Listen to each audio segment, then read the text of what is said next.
I am a homemaker, here and abroad. I've always loved being a homemaker. As a little girl, I wanted to be a homemaker. And I'm not ashamed to say that I was trained to be a homemaker. And I looked forward to it.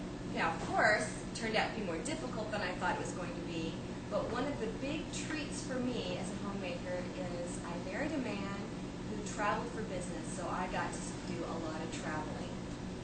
I recently posted this caption under my Facebook profile photo. I love to travel and I love to be home. And as I pondered that statement later, I thought that really does encapsulate who I am. I have a little bit of a spirit of adventure, not too much, no zip lines and, scary diseases and swamps, but I like to go places I've never been before, and the first memory I have of being a bit of an adventurer and a traveler is I was on a tricycle, so, 4 or 5 years old, small town, grew up in Shafter, California, San Joaquin Valley, small little track home in a very safe little neighborhood.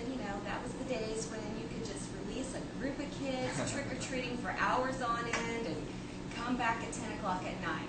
But at 4 or 5 years old, I still needed a little supervision and was supposed to stay close to home.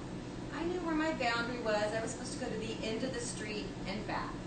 Well, I got to the end of the street one day, and the adventure of what's just around the corner was just too great. So I made the corner, went all the way around the block, and to a 4 or 5-year-old, it didn't really seem that much different on that side than on the other side. But the other side of the block was Laredo Highway. I don't know if you've ever driven down I-5 or 99 and seen Laredo Highway. It's a pretty major highway, and the traffic coming into town is supposed to be slowing down, but it went from 55 to 40 in a short distance. So it was not a safe place for a 4 or 5-year-old. Well, a fireman in his big fire truck saw me there by myself, and there were no houses on that side of the street either, so there was an empty lot and a busy highway. So he stopped and said, "Where do you live?" And I said, "Over there." And he said, "Would you like to put your tricycle in my truck so I could take you home?" And I said, "No, I'm not allowed to ride with strangers." So he followed me and my tricycle, and he and his big red truck all the way around till he knocked on my mother's door and scolded her greatly for not watching. So that was one of my first little traveling adventures. When I got older, we got to travel a little more, and in high school, my particular family didn't go on a lot of vacations, but I mentioned once before when I spoke that my favorite family vacations was starting around high school, junior high, junior high. We would go to Pismo, and we'd rent a beach house. Now, a lot of stay-at-home moms look forward to vacation where they get to eat out and not cook, but not my mom. She loved to cook, and I loved to cook right alongside her. So vacation to us meant you go to a place with a full kitchen, you bring half your kitchen with you, and you cook all your favorite recipes all week long with no diets. And so I had years of that, and it's interesting how I took that into my adult life with me, that sort of loving to be home and enjoying all of that, loving the adventure and going to new places, but kind of taking a little bit of each wherever I was. So when we travel, I love to buy music there, come home, learn a few recipes from the region, many different countries, Germany, Italy, Texas, and I'd come home and play the music from that region while I'm cooking those dishes, and I got to relive those travels all over again. I also like to do the reverse. I like to take a little bit of home with me when I travel. Well, my husband started traveling to Germany in the solar business, and he met a man who owns an American diner.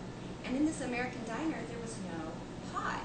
And pie is one of my specialties, so my husband bragged about my pie making, and he said, "When my wife comes, she's going to make you pie," because he didn't know what pie was.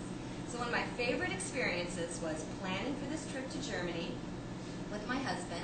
I got to stay in a small apartment, so I knew I was going to get to cook.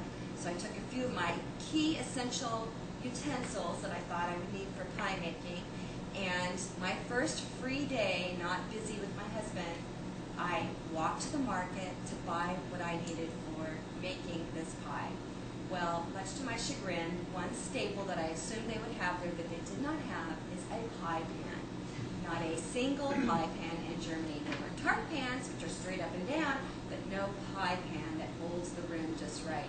They also, me not speaking English and this being not really a tourist section, I had no idea how to find shortening. I had the most interesting story about discussing with people who thought they could speak English, which really meant they could understand English and try to point me in the right direction, searching for shortening. I finally did find it in a big glob, and it's something they use for fondue.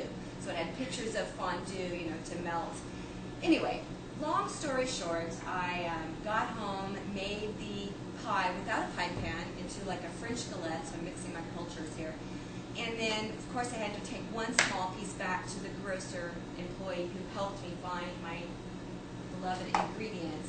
But it was just a wonderful experience bringing a little bit of America to Germany and sharing that with them, and at the same time enjoying the culture there and learning what they had to offer. I still, to this day, love to remember those trips as I cook the foods from those regions